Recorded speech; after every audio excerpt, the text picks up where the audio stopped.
lumberjacks are without a doubt considered quite manly.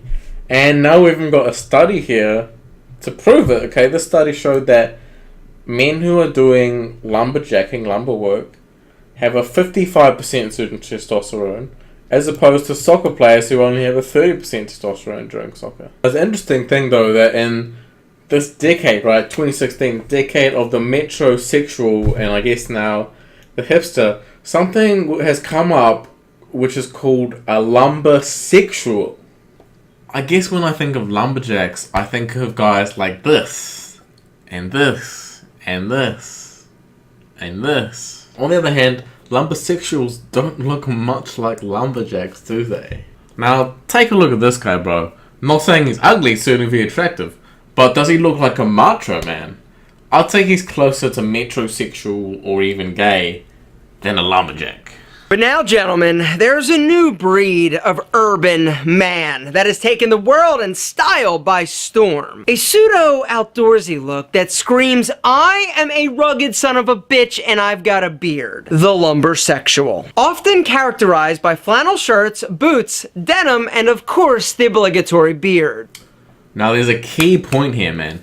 This lumbersexual stuff is a style, it's a fashion, it's an offshoot of metrosexuality. You know, pasty white guys dressing up like lumberjack and flannel shirts and growing a beard, that is not going to change the status of men in 21st century Western culture. That's not a political statement, that's it's a fucking fashion. I'll just give you an example. If you took male K-pop singers, which are extremely effeminate, okay, they've got more mascara than most Western supermodels. And if they started a trend where they start dressing up like Sejong Daewon the Great, right? A very masculine guy, that doesn't make them masculine. See, it's not attire that make lumberjacks and Sejong Daewon masculine. So, by emulating their attire, you don't gain any masculinity. Just like they don't gain any masculinity from their attire.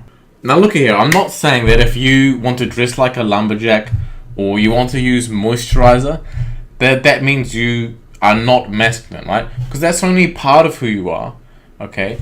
And there could be other things in your life that affect or contribute to your masculinity. So for example, if you chop wood all day, that would make you quite masculine because that requires a lot of strength, and strength is a masculine attribute. And on the other hand, if you're a king and you preside over hundreds of revolutionary inventions and you oversee the creation of an entire new language called Hangul, like Sejong Daewon, then that makes you masculine because invention is fundamentally a masculine thing. I think you'll find the historical record shows. Ultimately, I really feel that this look is men reclaiming their masculinity. Society has done a doozy on the male ego, right? It seems like the more macho, masculine, or just being it has become socially unacceptable to be a dude, like a real, like, honest to God, like, dude. That is not going to change the status of men in 21st century Western culture. That's not a political statement, that's it's a fucking fashion.